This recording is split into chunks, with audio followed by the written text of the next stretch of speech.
नाही, सर्वात अगोदर तर मी सन्माननीय एस गोयल साहेबाचा आणि भारतीताईचा आभार मानल की त्यांनी तात्काळ आमची 26 तारखेला मीटिंग झाली आणि आज लगेच दिल्लीला मीटिंग ठेवली आणि यामध्ये विशेषतः कांद्याच्या खरेदीबाबतीत शेतकरी बांधवांच्या भूमिका होती ती सविस्तर आम्ही केंद्र सरकारच्या वरिष्ठ अधिकारी होते, त्यांचे मंत्री महोदय होते, स्वतः ताई पण होत्या आणि या प्रश्नामध्ये आता मूळ प्रश्न होतो खरेदीचा। तर सन्माननीय गोयल साहेबाचा मी मनापासून आभार मानल की त्यांनी परत 2 लाख कांदा खरेदी करण्याची परवानगी आज आपल्याला दिलेली आहे आम्हाला आणि ती परवानगी खरेदी करताना NCCF आणि नाफेड या दोन्ही संस्था 1-1 लाख खरेदी करतात। हे सर्वात महत्त्वाचा निर्णय आहे। याच्यानंतरही जसं कांदा येईल त्या पद्धतीने पुढचा ज्या काही त्यांचा भाव ठरवण्याची जी सिस्टीम आहे यामध्ये व्यापारी बांधवांची मागणी होती का भाव त्यांनी निश्चित करून आम्हाला सांगावं का काय भाव घेणार आहे, कसं घेणार आहे। याच्या बाबतीत त्यांनी 545 मार्केटमधून ते पूर्ण माहिती घेतात आणि त्यानुसार बाकीची 3 विविध विभागातून घेऊन त्याची खरेदीचा रेट डिसाईड करतात। जसं आजचा रेट त्यांनी सांगितलं का 2290 रुपयाप्रमाणे आज त्यांचा रेट उघडलेला आहे।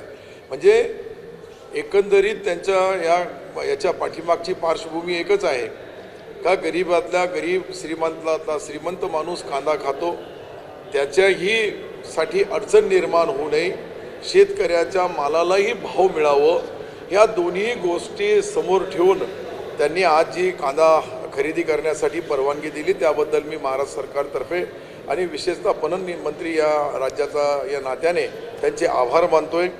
आणि विशेषतः सरकारच्या मागणी प्रमाणे आज ज्या शेतकऱ्याकडं ज्या एरियामध्ये ज्या भागामध्ये त्यांच्याकडं कांदा शिल्लक असत त्या ठिकाणी नवीन शेतकऱ्याच्या कंपनी उघडण्याच्या माल खरेदीला किंवा मार्केटिंग फेडरेशन जो आहे आमचा पणन विभागाचा त्यांनाही त्याच्या परवानग्या देण्यात येईल। त्या देताना आमची ताई जी आहे भारतीताई यांचा फार मोठ्या प्रमाणावर जिल्ह्यामध्ये नाशिकमध्ये आणि यांची तळमळ असते की त्यांच्या शेतकऱ्याला भाव मिळाला पाहिजे, त्यांच्या व्यापाऱ्याला न्याय मिळाला पाहिजे आणि जो कांदा खाणारा आहे त्याचाही वांदा व्हायला नाही पाहिजे।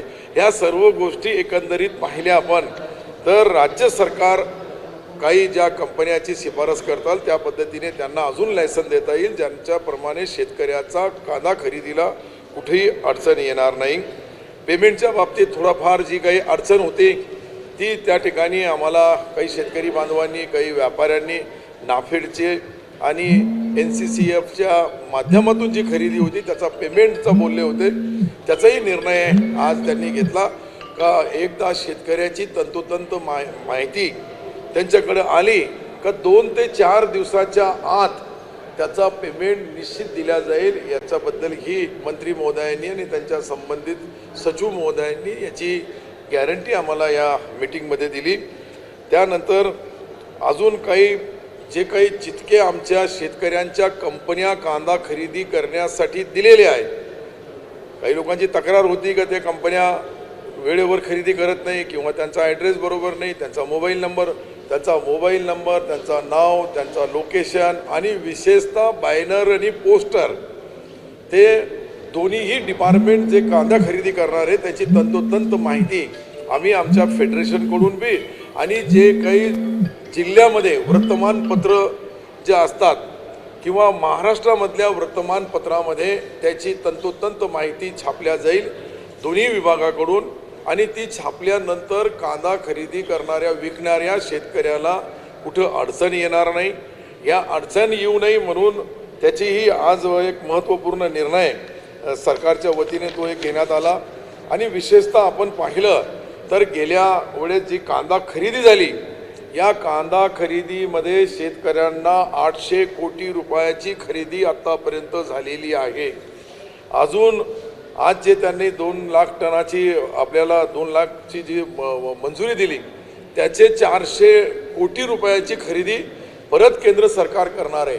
अशा पद्धतीने शेतकरी बांधवाला जे काही अडचण निर्माण होऊन कांदा पिकवणाऱ्या शेतकऱ्याला याचाही निर्णय आज आणि विशेषतः आम्ही 40%च्या बाबतीत ज्यावेळेस सरकारला विनंती केली, सन्माननीय मंत्री महोदयाला विनंती केली, तर मंत्री महोदयांनी सांगितलं का शेतकऱ्यांचा हित पहिले लक्षात ठेवायला पाहिजे, मग कांदा खाणाऱ्या माणसाचाही हित लक्षात घ्यायला पाहिजे.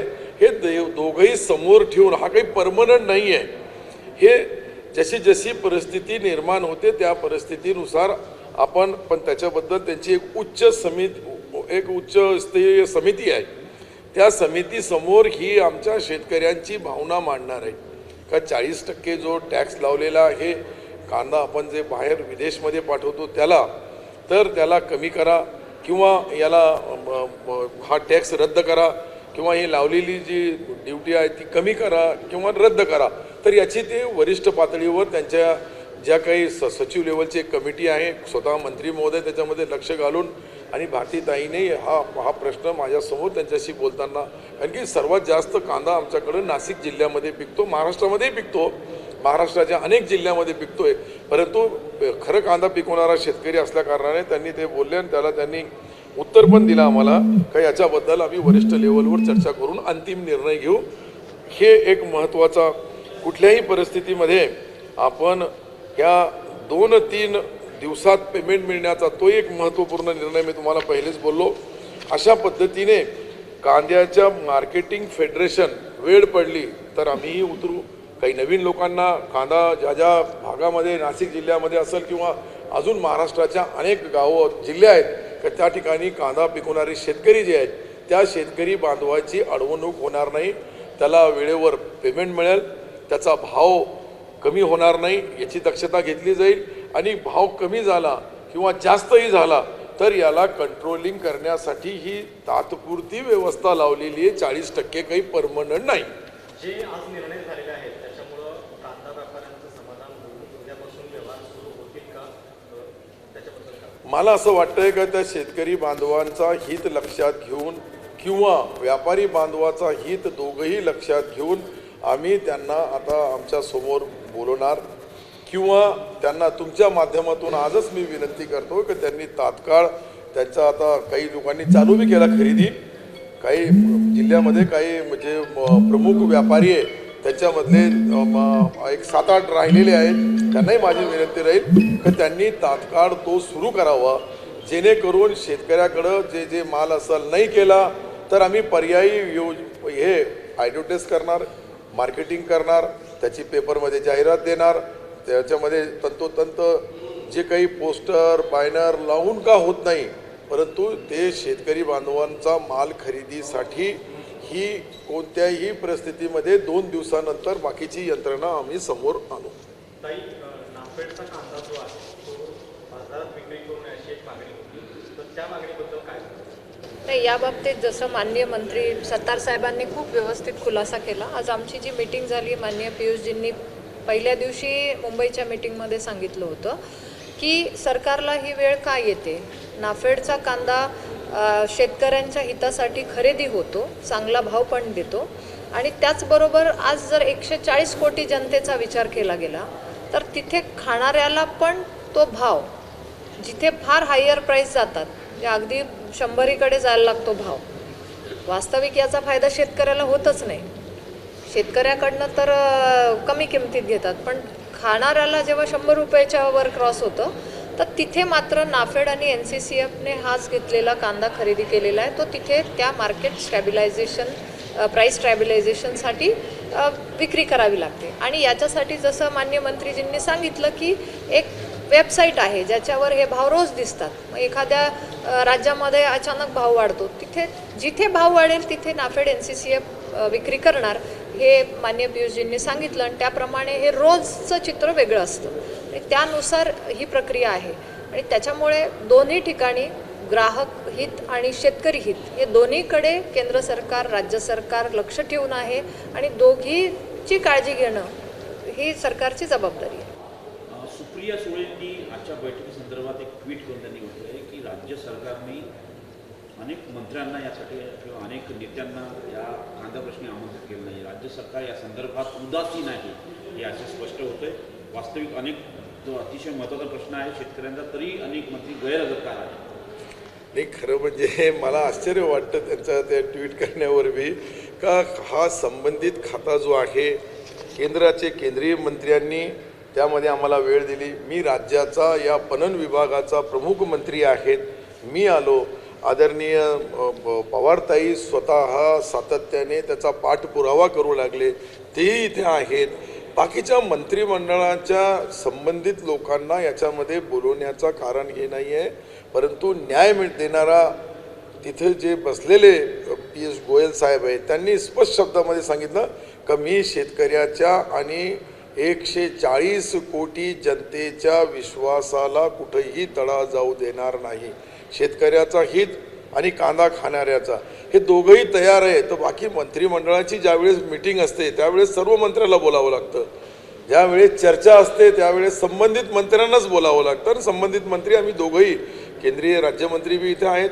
मी स्वतः महाराष्ट्र राज्याचा पणन कॅबिनेट मंत्री म्हणून इथे आलो आणि स्वतः पीयूष गोयल साहेबांनीही आम्हाला व्यवस्थितशीर, मी त्यांना मनापासून धन्यवाद देईन की त्यांनी 2 लाख टन कांदा खरेदी करण्याची परत परवानगी दिली आणि याच्यामुळे कोणत्याही शेतकऱ्याचा कांदा त्याच्या शेतामध्ये राहणार नाही.